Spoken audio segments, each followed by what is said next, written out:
그 목소리, 내가 그 아이였다고? 무대 뒤편 빛바랜 조명이 꺼진 대기실 안. 50이 넘은 한 남자가 손에 쥔 마이크를 떨어뜨리며 그렇게 말했다. 순간 공기가 얼어붙었다. 그 말을 들은 나는 한동안 아무 말도 하지 못하고 서 있었다.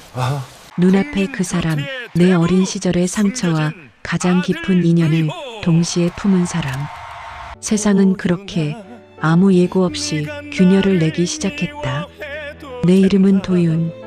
사람들은 이제 나를 트로트 가수 도윤이라 부른다. 전국을 돌며 노래하고 방송에도 자주 얼굴을 비춘다.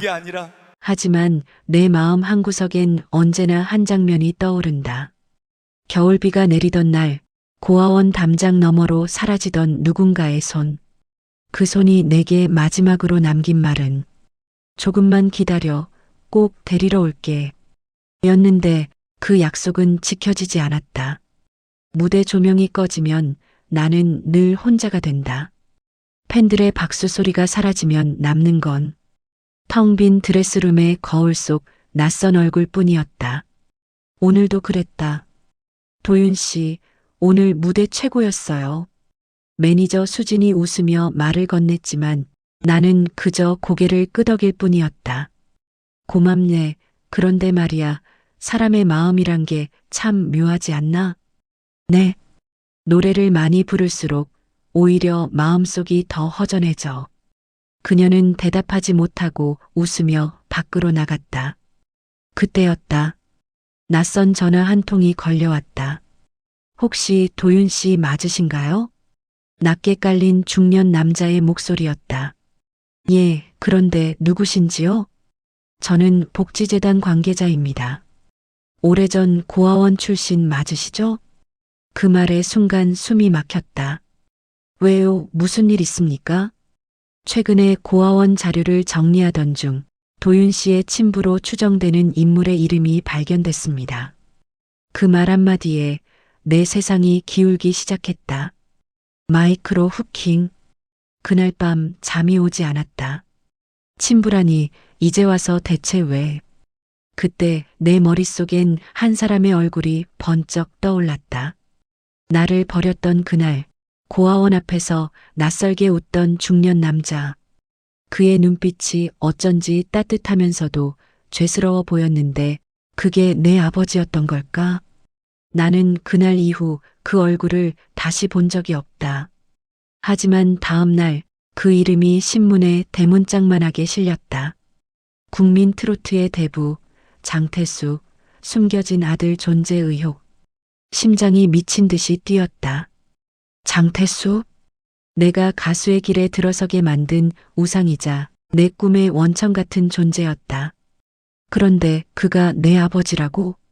아니, 그럴 리가 없다고 애써 부정했지만 그 기사 밑엔 내 이름이 분명하게 적혀 있었다.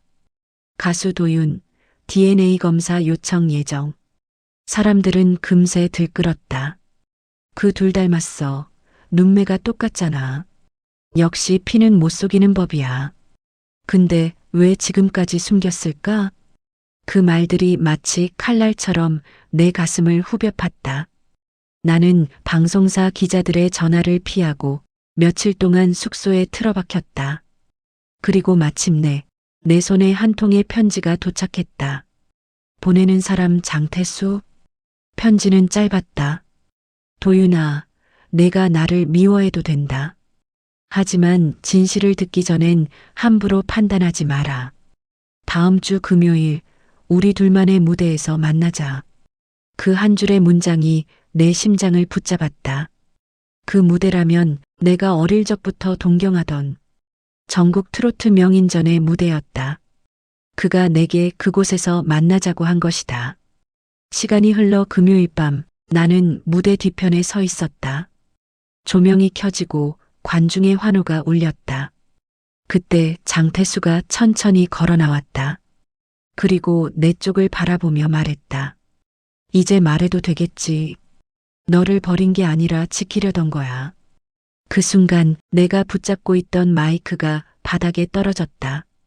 그의 눈동자 속에서 나는 오래전 잃어버린 겨울밤을 다시 보았다. 눈 내리던 고아원의 철문 앞, 나를 두고 돌아서던 그 사람의 뒷모습, 그 모든 게 한 장면으로 이어졌다. 내재적 후킹. 그날 이후 나는 세상에서 가장 찬란한 무대 위에 서 있었지만 가장 깊은 혼돈 속으로 떨어졌다. 그가 진짜 아버지라면 내 인생의 모든 슬픔은 그 사람으로부터 비롯된 것이 아니었을까? 도윤 씨, 이제 준비되셨죠? 스태프의 말에 나는 고개를 들었다. 눈앞엔 관객의 바다. 그리고 무대 중앙엔 그 남자, 장태수. 우리 둘의 운명을 가를 노래가 시작되려는 순간이었다. 도윤 씨, 이 기사 보셨어요? 매니저 수진의 손에는 스마트폰이 들려 있었다. 그 화면엔 가짜 아들 논란, 트로트 가수 도윤의 진실은? 이라는 제목이 번쩍거리고 있었다. 그날 이후 내 이름은 하루아침에 의혹의 인물이 되었다. 누군가의 손가락질, 기자들의 마이크, 팬들의 침묵. 그 모든 게 내 목을 조여왔다. 도윤 씨, 일단 진정하세요. 다 정리될 거예요. 정리? 세상이 나를 이렇게 삼키는데 어떻게 진정하란 말입니까? 내 목소리는 떨렸고 눈동자는 피로에 젖어 있었다. 며칠 전까지만 해도 사람들은 내 노래를 따라 불렀다. 사랑은 눈물의 꽃이 거리마다 흘러나왔고 팬레터가 매일같이 도착했다. 그런데 지금은 속였대. 돈 벌려고 이용한 거래. 피 한 방울 섞이지 않았다더라. 낯선 목소리들이 내 인생을 대신 정의하고 있었다. 나는 그날 밤 한강다리 아래로 차를 몰았다. 창문을 내리자 차가운 바람이 귓가를 때렸다. 내가 진짜 잘못한 걸까?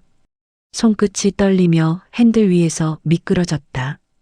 그때 라디오에서 익숙한 멜로디가 흘러나왔다. 사랑은 눈물의 꽃 그대 없인 피지 못해요. 그건 내 노래였다. 그 순간 가슴 한가운데서 뭔가가 무너졌다. 차 안의 어둠 속에서 나는 울었다. 눈물이 멈추지 않았다. 세상이 날 버려도 노래만은 나를 버리지 않겠지. 그 말이 내 입에서 저절로 흘러나왔다. 그건 다짐이자 기도였다. 그날 새벽 나는 어린 시절 자주 찾던 고아원으로 향했다.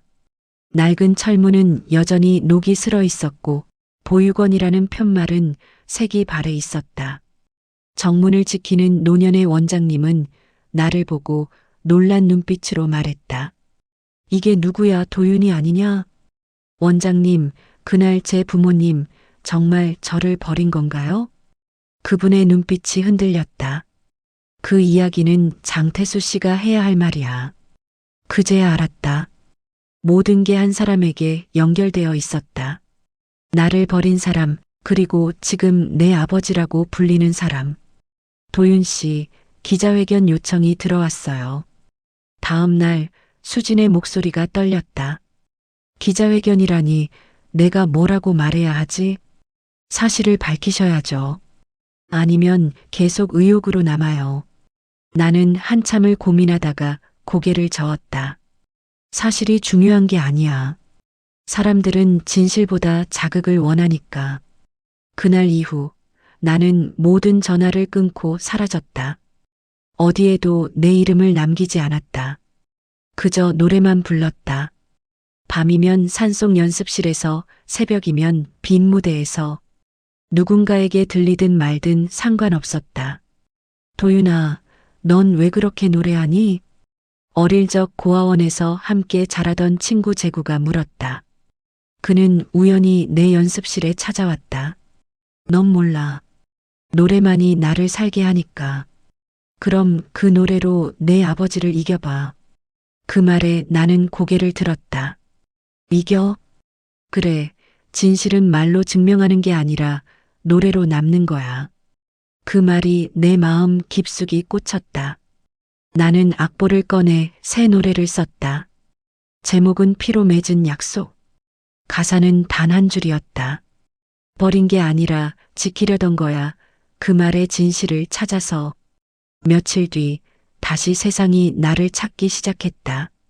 장태수가 방송에 나와 말했다. 나는 그 아이의 아버지가 아니다.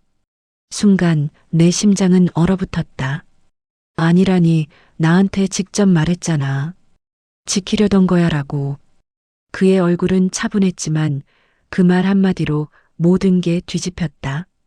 기자들은 환호했고 나는 또다시 비난의 중심에 섰다.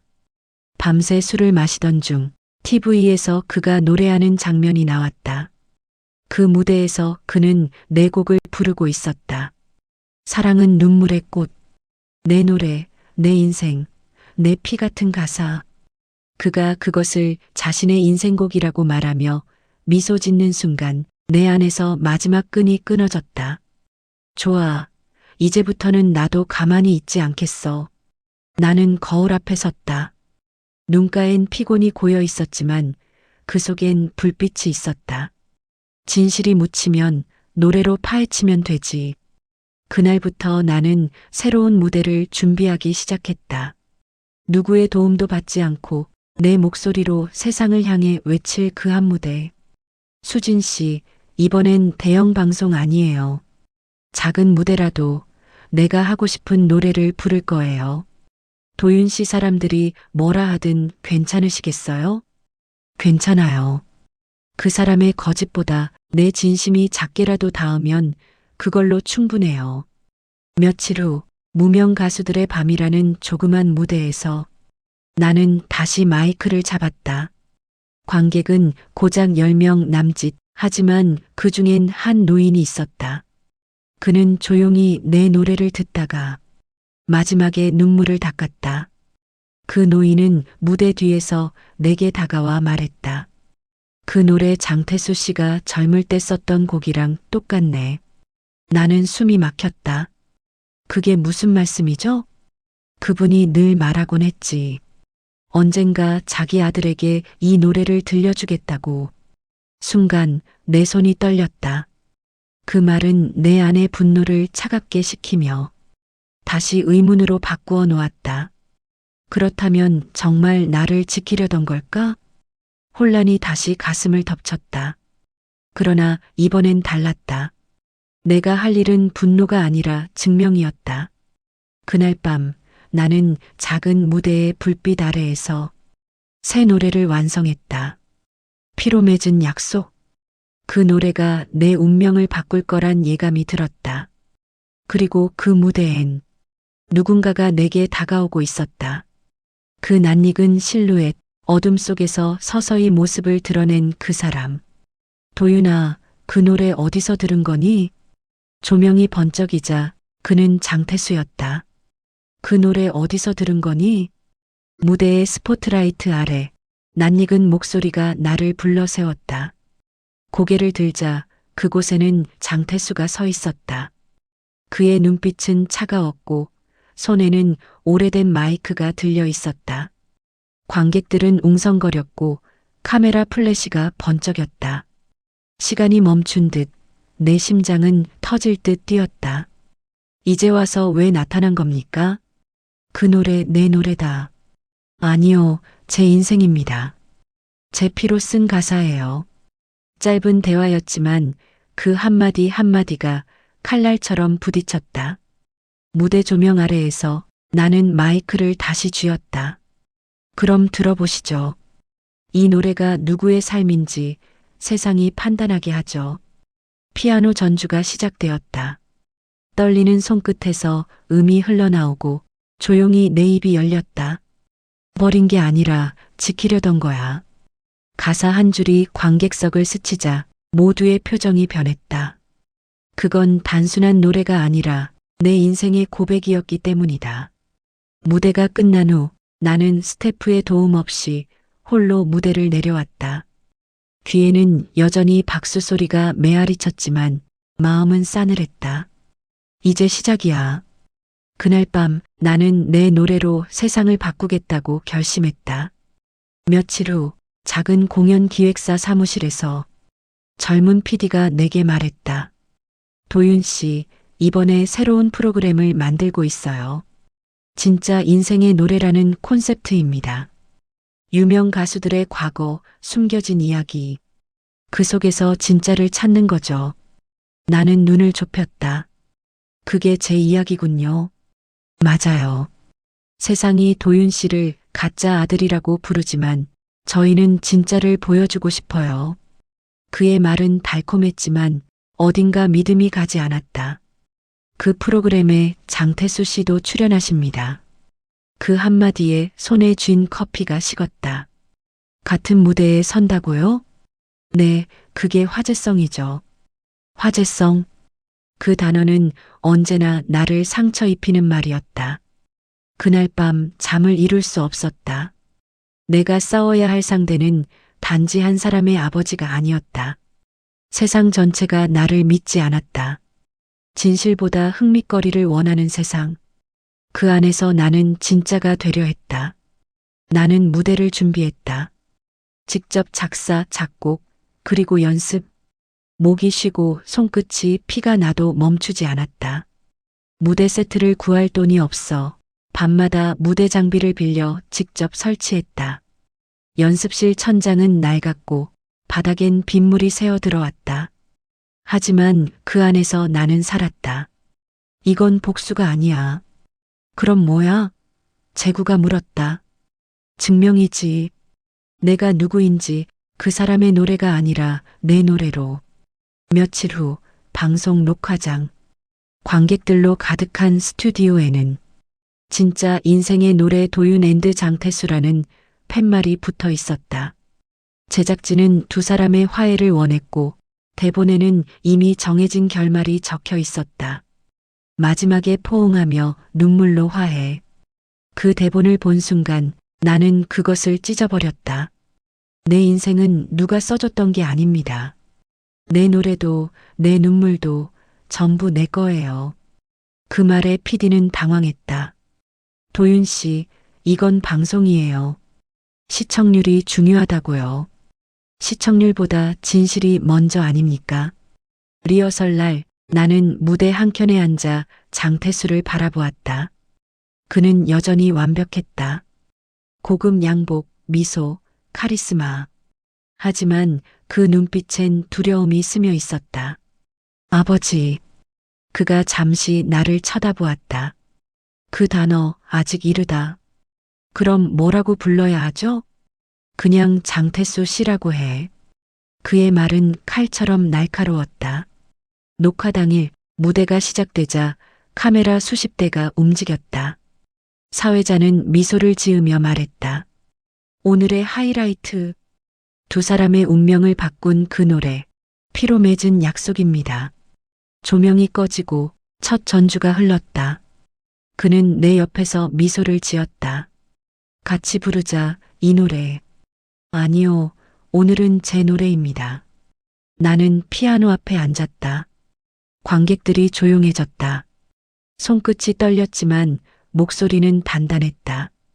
버린 게 아니라 지키려던 거야. 그 말의 진실을 찾아서.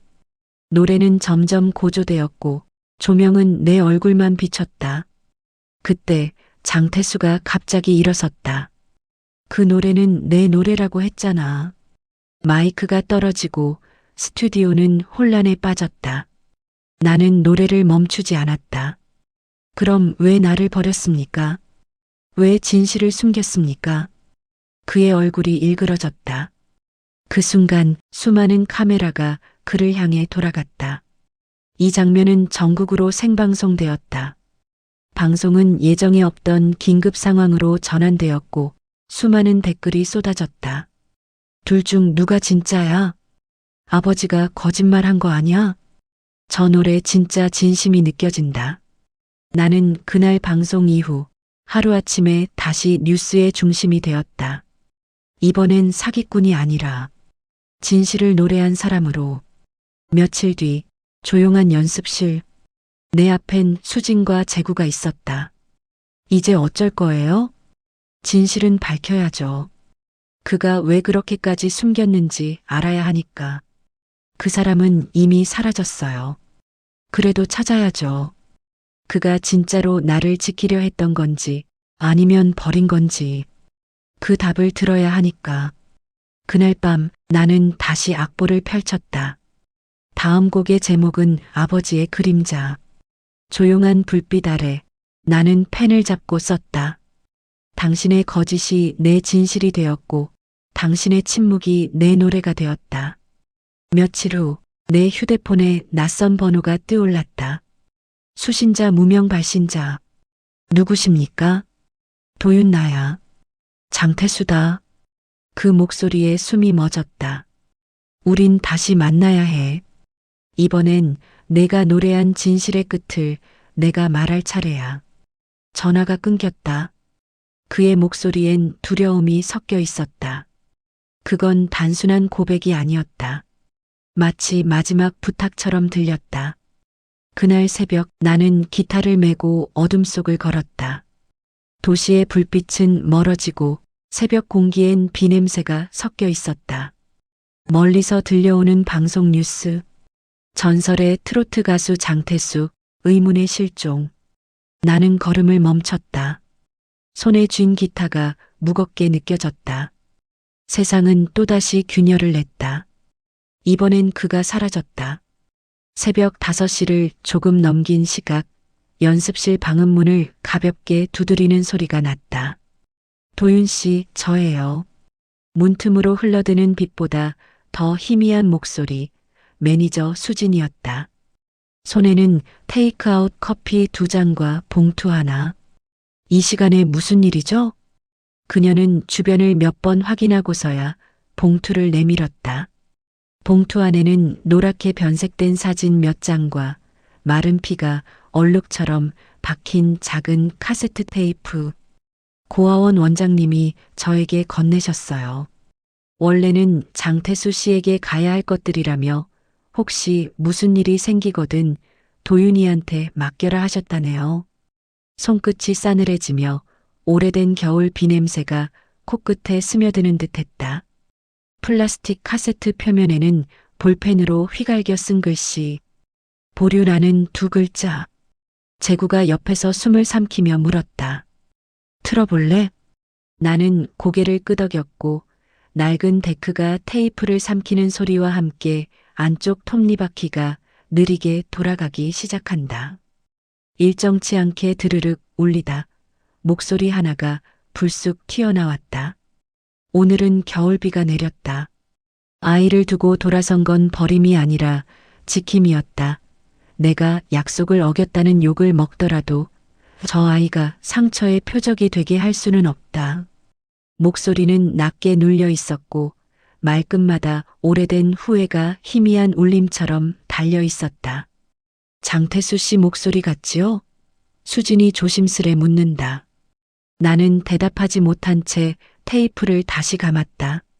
같은 문장이 반복되며 다른 문장 하나가 뒤엉켜 흘러나왔다. 재단 명예 계약 아이에게 닿기 전에 끝내야 한다. 재구가 눈을 치켜뜨며 속삭였다. 재단이라면 한국복지재단? 당신을 처음 연락했던 그쪽? 수지는 고개를 끄덕이고 자신의 휴대폰을 열어 메시지 하나를 보여줬다. 미발신, 주소만 적힌 문자. 창고 B-17 오늘 자정. 누가 보냈죠? 비공개 번호. 그런데 원장님께서 같은 좌표를 말하셨어요. 옛날 기부 물품 창고라고. 우리는 그날 밤 약속 장소로 향하기로 했다. 뭔가가 우리를 기다리고 있다는 불길한 예감, 그런데 놓치면 다시는 못 찾을 단서일 수도 있다는 조급함이 어깨를 무겁게 눌러왔다. 자정. 부둣 끝 바람이 거칠게 불어 철제 문을 덜컹거렸다. 창고 벽면에는 오래된 스프레이 낙서와 소금기 밴 얼룩들이 뒤엉켜 있었고 B-17이라는 페인트 표식은 부분적으로 벗겨져 숫자 하나가 절반만 남은 상태. 수진이 문을 밀자 녹슨 레일이 끼익 소리를 냈다. 안은 더 어두웠다. 휴대폰 불빛에 의지한 채 박스들을 헤치며 안쪽으로 파고들자 커튼처럼 늘어진 파란 방수천 뒤에서 낮게 켜진 스탠더 조명이 보였다. 빛 아래에는 회색 금속 캐비닛 하나, 그리고 봉투 뭉치. 나는 호흡을 고르고 첫 번째 봉투를 열었다. 등기서류, 기부금 결산표, 기부자 명단 그 밑에 익숙한 이름이 있었다. 장태수? 바로 그 아래 작은 글씨로 덧붙은 문구. 위임 복지재단 장기임양 지원 프로젝트. 재구가 속삭인다. 입양 지원 당신을 떠나보낸 게 그 프로젝트였나? 나는 서류를 넘기며 더 깊이 파고들었다. 모서리가 다른 노트 한 권이 캐비닛 구석에 끼워져 있었다. 날짜와 간단한 기록들, 어느 페이지에 이르자 연필로 굵게 그어진 한 문장이 눈을 때렸다. 아이를 안전한 곳으로 보낸다. 표적이 된 피를 숨기는 길은 이것뿐이다. 표적이라니 누가 누구를 노렸다는 거지. 내 말이 끝나기도 전에 창고 문 밖에서 발자국 소리가 들려왔다. 수진이 숨을 죽이며 손가락으로 벽을 가리킨다. 불 꺼요. 스탠드 조명을 내리자 창고는 곧장 바닷바람 소리만 남겨놓은 빈 어둠 속으로 가라앉았다. 실루엣 하나가 문틈으로 들어와 발치를 더듬더니 그 사람은 조용히 뭔가를 캐비닛 위에 내려놓고 사라졌다. 우리가 다시 불을 켰을 때 금속 상자 위에는 작은 USB 하나가 놓여 있었다. 검은 절연 테이프에 흰 글씨로 단 한 단어. 끝. 재구가 노트북을 꺼내 연결하려 하자 수진이 그의 손목을 붙잡았다. 오프라인. 절대 네트워크 연결하면 안 돼요. 누군가 지켜보고 있을 수 있어요. 나는 머뭇거리는 두 사람 사이로 파고들어 USB를 노트북에 꽂았다. 화면에는 폴더 하나, 보류 유상 계약. 클릭하자 스캔된 계약서, 기부 영수증, 그리고 손글씨로 쓰인 각서, 이미지가 차례로 떴다. 아이가 내 곁에 머무르면 저들은 아이를 노릴 것이다. 내가 떠나면 아이는 산다. 모든 지분과 권리를 재단 명의로 돌리고 내 없는 곳에서 아이를 키워라. 수진이 입술을 깨물었다. 지분 권리 그리고 아이의 안전. 그럼 그 당시 장태수 씨는 당신을 재단으로 우회에 지키려 했다는 얘기일 수도 있어요. 나는 스크린을 내려다보다가 한 장의 스캔 이미지에서 눈길을 멈췄다. 낡은 사진 한 장, 겨울철 보육원 앞에서 누군가가 아이의 모자를 바로잡아주는 순간이 포착돼 있었다. 사진 하단에는 희미한 볼펜 글씨. 버림이 아니라 숨김. 그 단어 하나가 지난 세월 내 안에서 골마온 오해의 살을 밀어내듯 흔들렸다. 그렇다고 모든 게 깨끗해지는 건 아니었고 오히려 새로운 상처들이 줄지어 열리는 듯했다. 숨겼다면 왜 지금까지도 침묵했는지, 지켰다면 왜 그날 무대에서 아니다라고 말했는지. 다음 날 복지재단 사무실. 사무국장은 처음엔 우리를 응대하지 않겠다고 버텼다. 개인정보와 기부자 정보는 외부에 열람이 안 됩니다. 그러나 수지는 준비해온 서류를 꺼내 놓았다. 변호사 자문각서, 방송사 촬영 협조 공문, 그리고 고아원 원장 명의의 확인서. 사무국장의 표정이 미세하게 풀어지며 한숨이 흘렀다. 이건 제 목을 거는 일입니다. 그는 회색 서류철을 한 묶음 꺼내 책상 위에 내려놓았다. 입양지원 프로젝트 회계 내역, 기부금 출처별 사용처, 특별관리 대상 리스트. 마지막 철을 펼치자 관리번호 대신 초상화 스케치들이 파일 속에서 나타났다. 사진을 쓸 수 없는 아이들이 있어 스케치로 대체했습니다. 특정 인물과의 연관을 피하려고요. 그 스케치 중 하나. 낙서처럼 그려진 소년의 옆모습, 귓볼 아래 점 하나. 내 오른쪽 귓볼에 있는 그 점과 같은 자리. 사무국장이 낮게 말했다. 우리가 지킨 건 아이가 아니라 재단이었을 수도 있지요. 그의 말끝이 바닥으로 떨어지며 방 안 공기가 눅눅해졌다. 문이 벌컥 열리고 검은 정장 차림의 남자가 들어왔다. 여기서 무슨 짓을 하는 겁니까? 명함을 받아든 수진이 눈썹을 치켜 올린다. 엔터테인먼트 전략 본부장, 재단의 주요 기부 파트너. 사적인 열람은 불가합니다. 이슈가 커지면 우리 회사도 피해를 봐요. 그가 턱으로 내 쪽을 가리켰다. 요즘 이슈의 당사자 아니오? 나는 손에 쥔 USB를 단단히 쥐고 대꾸하지 않았다. 그는 능글맞게 웃으며 말을 이었다. 좋은 제안 하나 드리죠. 이 자료들 우리와 함께 정리해서 아름다운 화해로 내보냅시다. 시청률은 보장하고 광고주는 줄을 설 겁니다. 수진이 한 걸음 나섰다. 그건 방해예요. 사실을 꾸미자는 제안이니까. 꾸밈이 아니라 포장입니다. 대중은 진실보다 안심을 원하거든요. 그가 남기고 간 은박 초대장이 책상 위에 반짝였다. 골든 마이크 갈라 특별 콜라보 무대 제안 장태수 앤드 도윤. 제구가 초대장을 들어 올려 빛에 비춰본다. 이 인간들 실종 수색 중인 사람을 무대에 세울 궁리를 하고 있네. 본부장은 어깨를 으쓱이며 한마디 덧붙였다. 찾아올 겁니다. 카메라는 항상 약속의 장소니까. 그리고 문이 닫혔다. 우리는 다시 연습실로 돌아왔다. 밖으로 비가 내리기 시작했다. 네온 사인이 무릉덩이 위에서 조각나 반짝였다. 이제 어떻게 할 건가요? 수진이 물었다. 나는 카세트 테이프와 USB 사진들을 탁자 위에 펼쳐놓고 한참을 말이 없이 앉아 있었다. 이야기는 이미 내 손을 떠났고 나는 그 이야기가 흘러가는 방향을 알아차리려 애쓰는 해설자에 불과했다. 숨김이 지킴이었다면 왜 지금도 숨는 거지? 제구가 명확하게 잘라 말했다. 지금 숨는 건 지킴이 아니라 회피일 수 있지. 아니면 수진이 조심스럽게 덧붙였다. 지금도 누군가가 그 사람을 노리고 있거나. 전화벨이 울렸다. 발신자 표시 없음. 자동응답으로 전환되더니 잠시의 정적을 가르고 낮은 숨소리가 흘렀다. 들리니? 시간을 아끼자. 오늘 밤 북창고 철길 끝. 내가 말하지 못한 것들을 남겼다.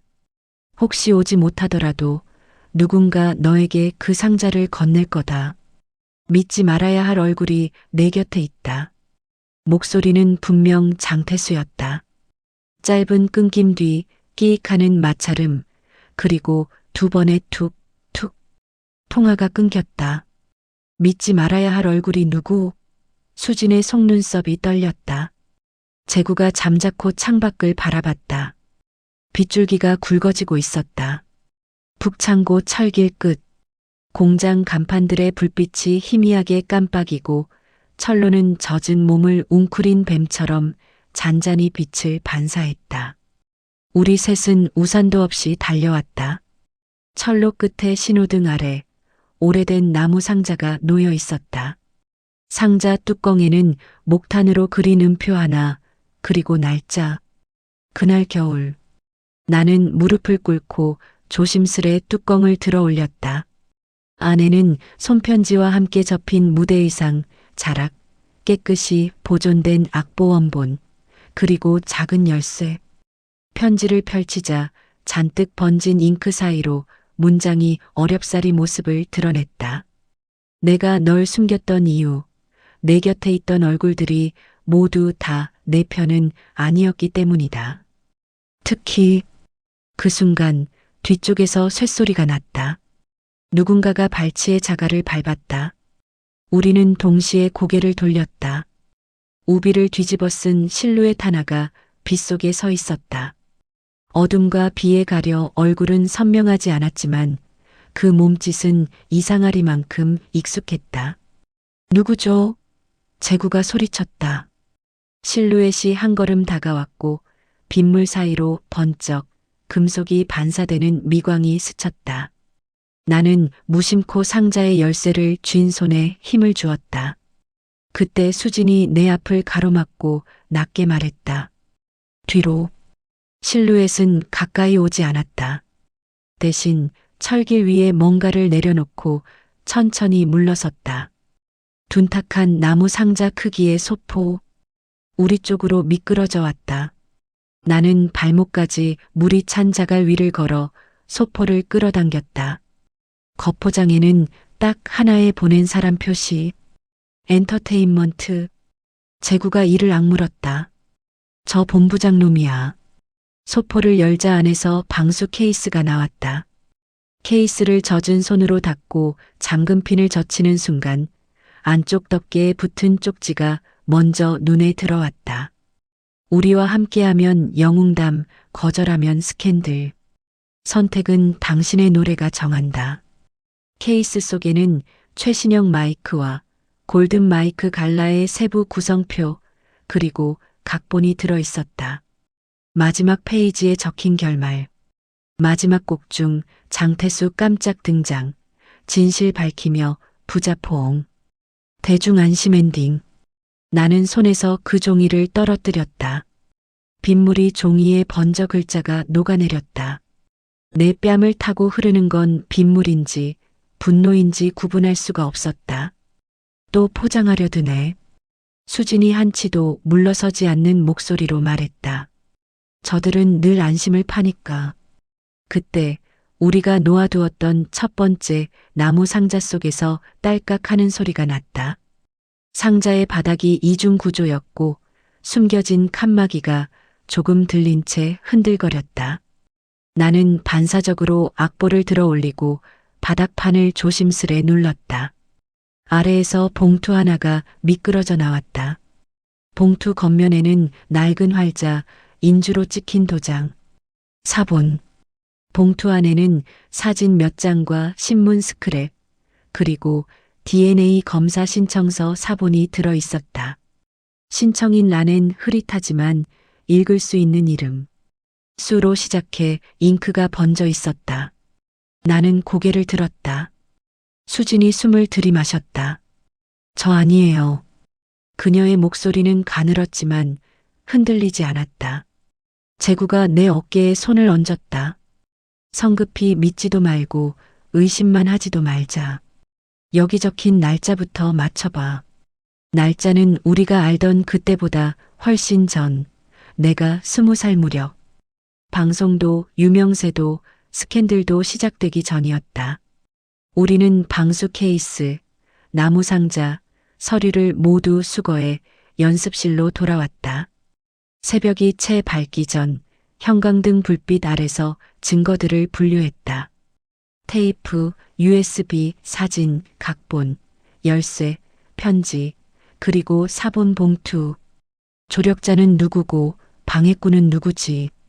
내 독백이 허공으로 흩어졌다. 제구가 말했다. 방해꾼은 동가 방송이고 조력자는 기록이야. 수진이 고개를 저었다. 기록도 사람 손을 타면 얼마든지 흉기가 돼요. 문제는 우리 곁에 있는 얼굴 중 누가 언제 어느 쪽이 되는가죠. 그녀는 조용히 테이프를 다시 틀었다. 쇳소리가 섞인 숨과 함께 익숙한 음색이 흘렀다. 믿지 말아야 할 얼굴이 내 곁에 있다. 그 얼굴은 오래전부터 내 노래를 지켜봤다. 내가 무대에 설수록 그 얼굴은 더 또렷해질 것이다. 나는 그 문장에 콕 박혀 움직일 수 없었다. 오래전부터 내 노래를 지켜본 얼굴이라면 업계의 누구든 해당될 수 있었다.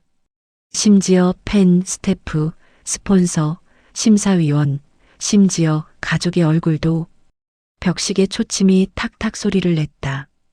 갑자기 건물 복도에서 발걸음이 멈추는 소리가 났고 연습실 문손잡이가 아주 천천히 의도적인 기척을 내며 내려갔다. 우리는 동시에 숨을 죽였다. 문틈으로 서류 봉투 한 장이 미끄러져 들어왔다. 발자국 소리는 곧장 사라졌다. 봉투를 집어든 제구가 조심스레 뒷면을 확인했다. 보낸이 없음, 앞면에는 짧은 문장 한 줄. 그를 찾고 싶다면 오늘 자정. 카메라 없는 무대에서 우리는 서로를 바라보았다. 카메라 없는 무대 전등 몇 개 남아 깜빡이는 오래된 동네 문화회관 하나가 떠올랐다. 내가 첫 연습을 했던 그 조그만 무대. 그곳에 무엇이 기다리고 있을까? 조력자일까? 방해꾼일까? 아니면 그 사람 자신일까? 나는 상자 속 작은 열쇠를 주머니에 쑤셔 넣으며 속으로 되뇌었다. 버림이 아니라 숨김. 그 말의 진짜 주인은 오늘 밤 그 무대에서 정해질 테니까. 전화벨이 울린 건 새벽 2시. 습관처럼 눈을 감고 기타줄을 튕기던 내 손끝이 멈췄다. 휴대폰 화면에는 익숙한 번호가 떠 있었다. 발신자 장태수? 가슴이 순간적으로 멎는 듯했다. 여보세요? 그의 목소리는 이전보다 훨씬 낮고 거칠었다. 도윤아, 누가 우리를 지켜보고 있다. 무슨 말씀이세요? 시간이 없어. 내 말 잘 들어. 오늘 밤 문화회관 무대로 와라. 거기서 모든 걸 말아마. 그 대신 아무도 데리고 오지 마. 전화는 짧게 끊겼다. 남은 건 기계음뿐이었다. 한동안 휴대폰을 쥔 손이 덜덜 떨렸다. 그 목소리엔 분명 공포가 섞여 있었다. 나는 재구와 수진에게 그 사실을 숨기지 못했다. 그 사람 살아있어요. 문화회관이라고요? 거긴 폐관된 지 10년은 됐을걸요. 그럼 더 이유가 있겠죠. 그곳이 내 첫 무대였으니까. 세 사람은 차 안에 탔다. 창밖에는 여름비가 내리고 있었고 도로 위의 가로등은 젖은 바닥에 길게 그림자를 늘어뜨렸다. 수진이 조심스레 물었다.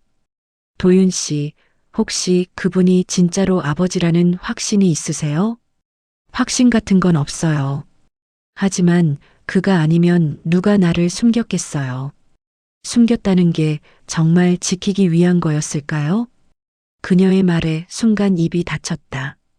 차 안의 라디오에서 뉴스 속보가 흘러나왔다. 실종된 트로트 가수 장태수, 오늘 저녁 골든 마이크 갈라에서 깜짝 복귀 예정이었다는 소식이 알려지며 논란이 일고 있습니다. 수진이 라디오를 껐다. 그 방송은 아직 진행 중이에요. 혹시 그 무대가 함정이면요? 그래도 가야 합니다. 그 무대에서 모든 게 시작됐으니까. 폐문화회관. 도시 외곽의 어둠 속 벽에는 낡은 포스터들이 바람에 흔들렸다. 트로트 경연, 인생은 노래다. 10년 전 내 얼굴이 흐릿하게 인쇄되어 있었다. 조명은 꺼져 있었고 오래된 커튼 사이로 바람이 새어 들어왔다. 나는 무대 중앙으로 천천히 걸어갔다. 먼지 쌓인 조명 장치 아래에 한 줄의 손전등 불빛이 바닥을 비추고 있었다. 그 빛의 끝에 누군가가 서 있었다. 검은 코트, 그리고 그 특유의 구부정한 어깨. 장태수 선생님? 그가 천천히 돌아섰다. 얼굴엔 피로와 상처 자국이 어렴풋이 보였다. 도윤아, 와줬구나. 도대체 무슨 일이 있었던 거예요? 그는 입술을 떨며 한참 말을 잇지 못하다가 주머니에서 작은 카세트 테이프를 꺼냈다. 이 안에 모든 게 들어있다. 누가 우리를 이렇게 만든 건지. 나는 테이프를 받으려 손을 내밀었다.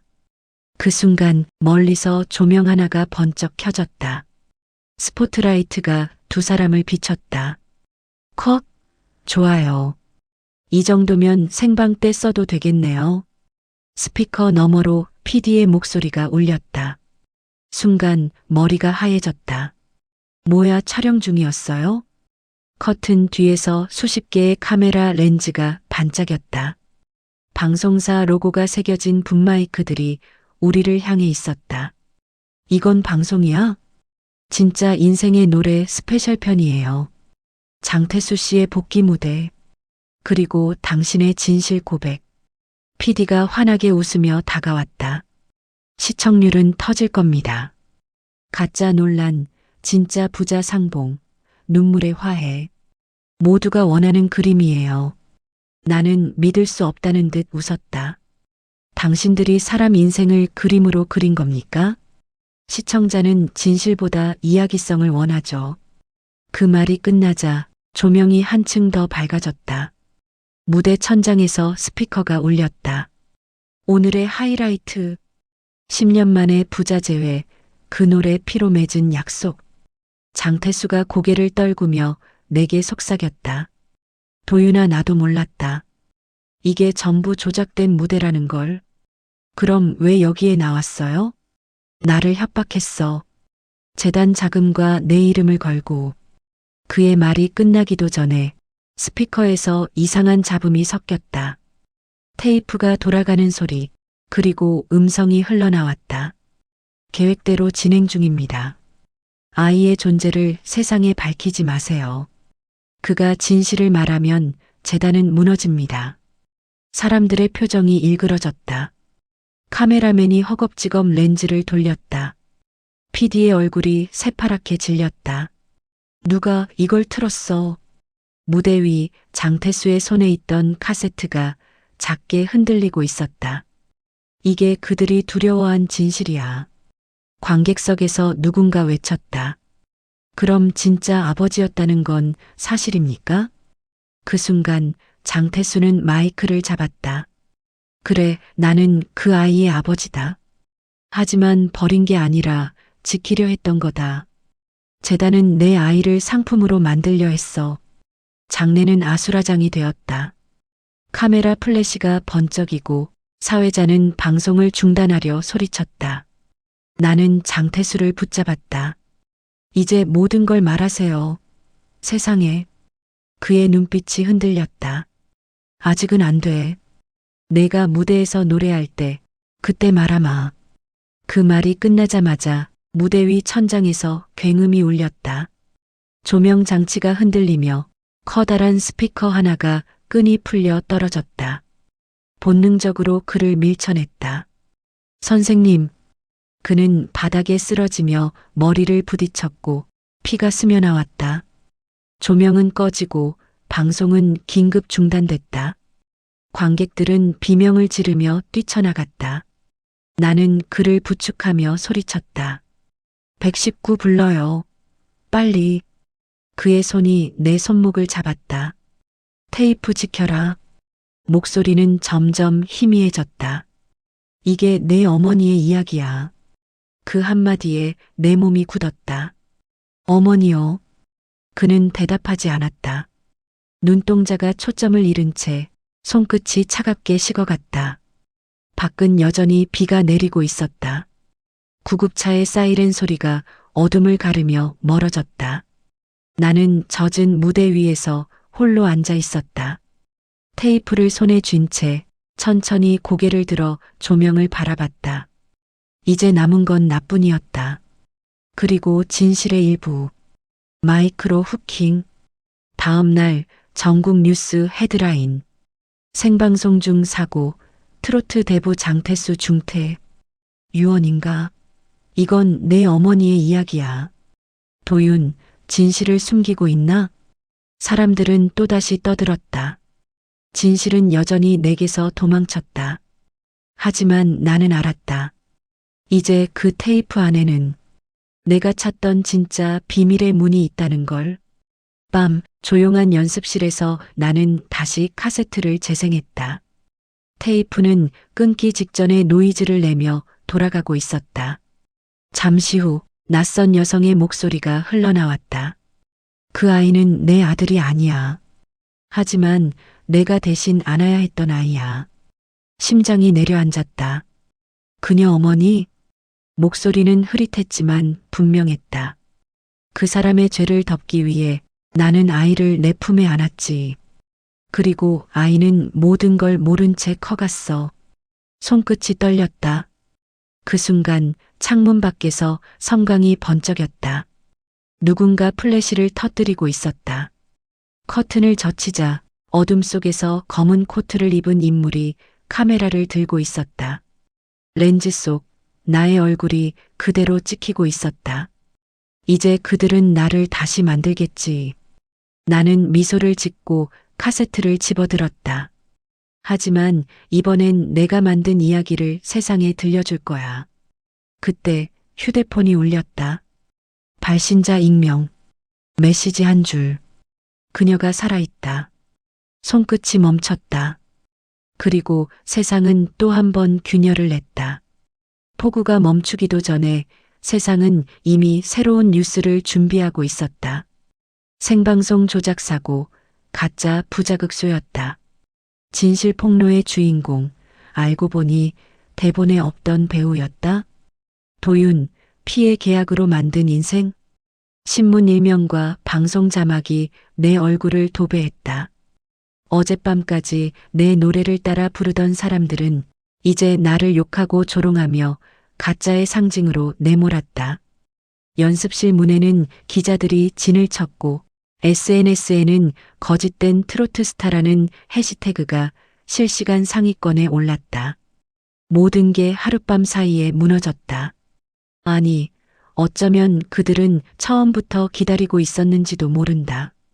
누군가가 다시 무너지는 모습을 구경하기 위해. 도윤 씨, 일단 잠깐 숨어 계셔야 해요. 매니저 수진이 급히 짐을 챙기며 말했다. 숙소 주소도 이미 퍼졌어요. 괜찮아요. 다 예상했어요. 내 목소리는 이상하리만큼 담담했다.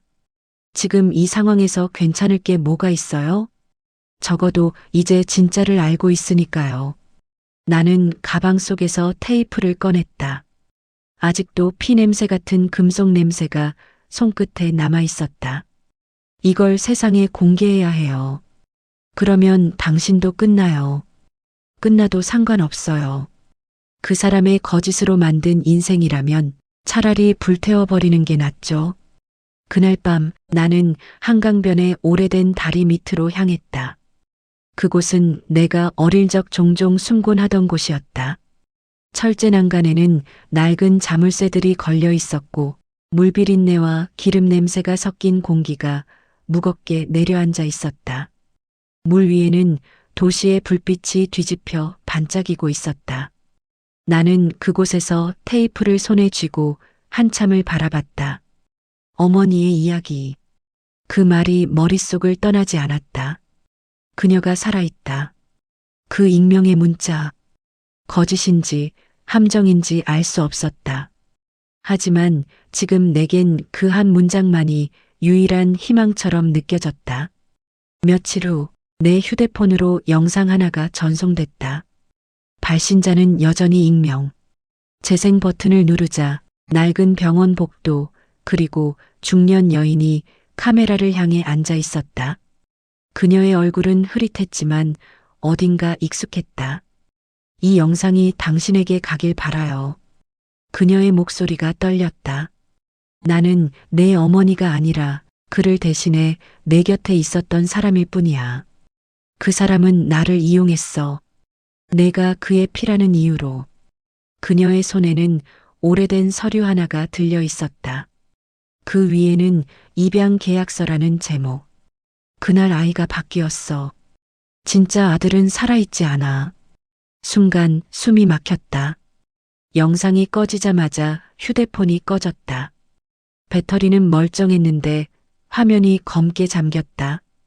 도대체 무슨 일이야? 그날 밤 수진이 찾아왔다.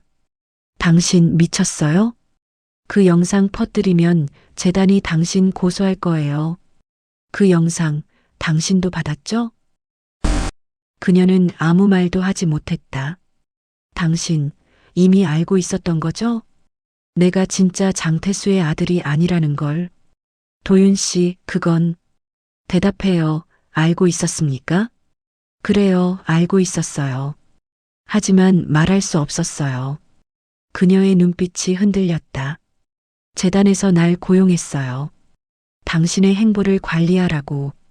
뭐라고요? 처음부터 당신의 매니저가 아니었어요. 당신을 감시하라는 조건으로 붙여졌어요. 그녀의 말이 떨어지는 순간 심장이 찢어지는 듯했다. 그럼 지금까지의 모든 건 다 거짓이었습니까? 아니요, 그건 아니에요. 당신의 노래는 진짜였어요. 그녀는 울먹이며 나를 바라봤다. 하지만 이제부터는 진짜로 도와드릴게요. 저도 더 이상 저들의 개가 되고 싶지 않아요. 다음 날 방송국 입구에 수십 대의 카메라가 몰려 있었다. 트로트 사기극의 주인공, 경찰 조사 예정, 장태수, 위독한 상태 지속 도윤 측, 묵묵부답. 나는 후드를 뒤집어 쓰고 조용히 안쪽 복도를 지나쳤다. 엘리베이터 문이 닫히려는 순간 누군가 손을 집어넣어 멈췄다. 재구였다. 너 지금 뭐 하려는 거냐? 진실을 보여줄 거야. 진실? 사람들은 이미 믿고 싶은 걸 믿어. 너는 그걸 바꿀 수 없을 거야. 그래도 노래는 바꿀 수 있어.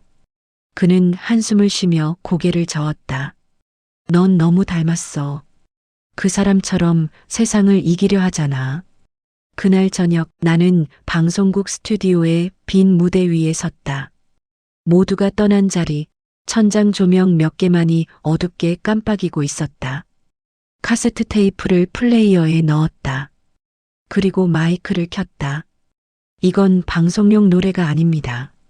누구에게도 팔리지 않은 내 인생의 마지막 노래입니다. 악보엔 제목이 적혀 있었다. 진실은 노래한다. 나는 천천히 노래를 시작했다. 조용하지만 절박하게 목이 쉬고 손끝이 떨려도 멈추지 않았다. 노래는 무대 위에서 울려 퍼져 비어있는 객석을 넘어 어둠 속으로 번졌다. 그때 누군가 스튜디오 문을 열었다. 플래시가 번쩍이고 낯선 남자가 내게 다가왔다. 그의 손에는 기자증이 들려 있었다. 이걸로 뉴스 헤드라인을 바꾸죠. 도윤 씨, 가짜의 노래, 진짜의 고백. 이 정도면 세상은 다시 당신을 보겠죠. 나는 마이크를 내렸다. 그건 또 다른 조작이에요. 그의 얼굴에 미소가 번졌다. 조작이라도 사랑받는 진실이면 충분하지 않나요? 난 사랑받으려고 노래한 게 아닙니다. 그저 내 죄를 씻기 위해서 불렀을 뿐. 그 순간 조명이 완전히 꺼졌다. 정전이었다. 무대 전체가 어둠에 잠겼다. 도윤 씨, 수진의 목소리가 들렸다. 휴대폰 불빛이 깜빡이며 내 얼굴을 비췄다. 그녀가 뛰어오며 손에 뭔가를 쥐고 있었다. 이거 그분 병실에서 나왔어요. 봉투 안엔 장태수의 사망진단서와 한 장의 유서 사본. 이 아이는 내 아들이 아니다. 하지만 내 노래의 전부였다. 나는 무너져 내렸다. 이제 진실은 완전히 뒤집혔다. 나는 누구의 아들도 아니었다. 단지 누군가의 노래 속에서 태어난 존재였다. 그날 밤 창문 밖으로 도시의 불빛이 서서히 꺼져갔다. 세상이 나를 버린 게 아니라 이제는 내가 세상을 버리고 싶어졌다. 책상 위에는 카세트 테이프와 마이크, 그리고 장태수의 유서가 나란히 놓여 있었다. 그때 노트북 화면에 새로운 영상 알림이 떴다. 보낸 사람 미상 제목 그가 남긴 마지막 노래. 나는 손끝으로 재생 버튼을 눌렀다. 화면 속에서 장태수가 피아노 앞에 앉아 있었다. 그는 내게 마지막으로 미소를 지으며 말했다. 이건 내 노래야, 도윤아. 그리고 내 어머니가 지켜본 마지막 무대이기도 하지. 영상이 꺼지고 조용한 정적 속에서 내 숨소리만 남았다. 나는 알았다. 이건 아직 끝이 아니었다.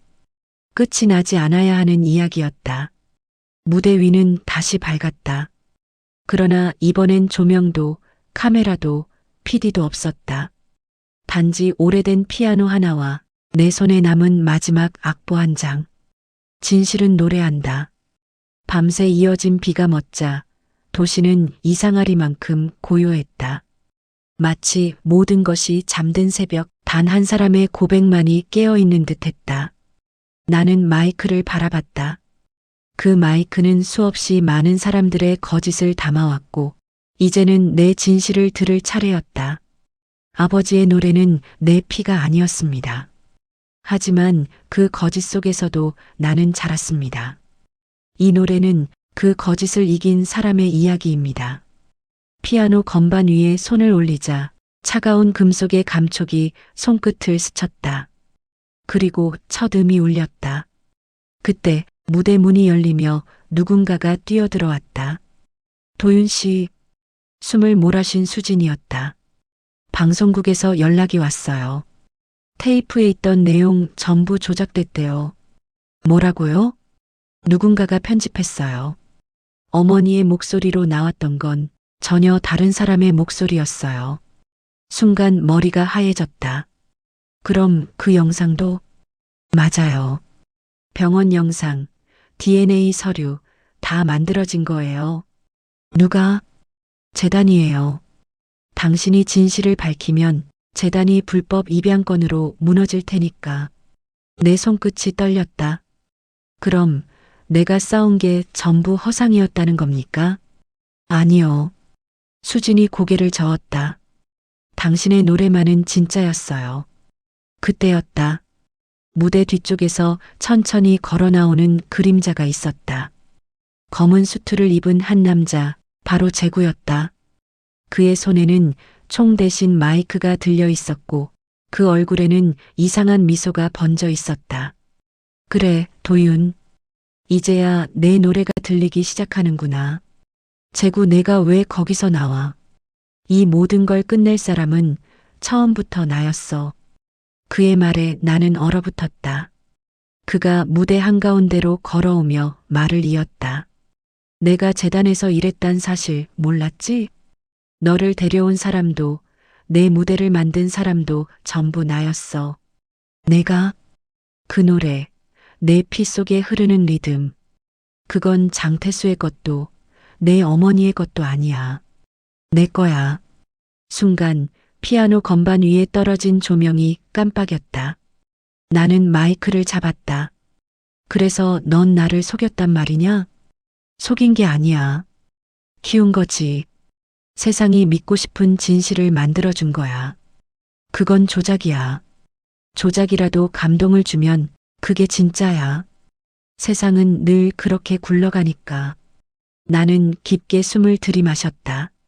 아니, 진짜는 거짓을 덮지 않아. 진짜는 피 흘리면서라도 노래해. 그 말과 함께 나는 다시 피아노를 쳤다. 건반 위로 눈물이 떨어졌고 음 하나하나가 가슴을 찢듯 울렸다. 조명이 나를 향해 쏟아지고 스피커에선 피드백이 울렸다. 그 노래 멈춰. 재구가 소리쳤다. 하지만 나는 멈추지 않았다. 그때 무대 위에 설치된 스크린이 켜지며 영상이 재생되었다. 화면 속에는 장태수의 마지막 영상이 흐르고 있었다. 그는 병실 침대 위에 앉아 있었다. 도윤아, 이 영상을 내가 본다면 그건 내가 이미 떠난 후겠지. 내가 누구의 피를 물려받았는지는 중요하지 않다. 넌 나의 노래로 태어난 아이다. 영상이 끝나자 관중석에서 박수 소리가 들려왔다. 누가 언제 들어왔는지 모를 관객들, 어둠 속에서 조용히 손뼉을 치고 있었다. 이제 내가 세상에 말해라.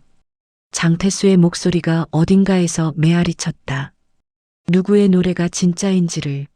나는 눈을 감았다. 이제 압니다, 선생님. 마지막 곡이 시작됐다. 피로 맺은 약속의 전주가 천천히 깔렸다. 이번엔 눈물이 아닌 웃음으로 노래했다. 이 노래는 복수도 슬픔도 증오도 아닌 용서의 노래였다. 버린 게 아니라 지키려던 거야. 숨긴 게 아니라 사랑이었어. 조명이 서서히 밝아지며 무대 뒤편 스크린의 사진 한 장이 떠올랐다. 어린 시절의 나, 그리고 내게 모자를 씌워주던 낯선 여성의 손. 그 손은 테이프 속에서 들리던 그 목소리의 주인이었다. 그녀의 얼굴이 천천히 나타났다. 그녀가 살아있다. 그녀가 무대 앞줄에 서 있었다. 눈빛은 따뜻했고 미소는 슬펐다. 그 순간 내 안의 모든 증오가 녹아내렸다. 그녀가 천천히 내게 다가와 말했다. 이제 됐다, 아가. 이제 내 노래로 살렴.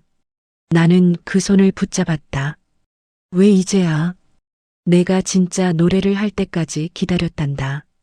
스포트라이트가 우리를 비추며 무대는 눈부신 빛으로 뒤덮였다. 그리고 마지막 후렴. 버린 게 아니라 사랑이었어. 음이 먹고 조용한 정적 속에서 관중들은 일어섰다. 그날 밤 세상은 처음으로 거짓 없는 박수를 쳤다. 마지막 장면. 공연이 끝나고 텅 빈 무대 위에 혼자 앉은 도윤. 조명은 모두 꺼지고 단 하나의 스탠드 조명만이 남아 있었다. 그는 카세트 테이프를 조용히 턴테이블 위에 올리고 버튼을 눌렀다. 테이프가 돌아가며 익숙한 목소리가 흘러나왔다. 진실은 결국 노래가 되어 돌아온다. 나는 미소 지었다. 그리고 눈을 감았다. 세상은 잠잠했고 비로소 진실이 노래가 되었다. 무대가 끝나고 관객이 모두 떠난 후에도 나는 한참을 그 자리에 앉아 있었다.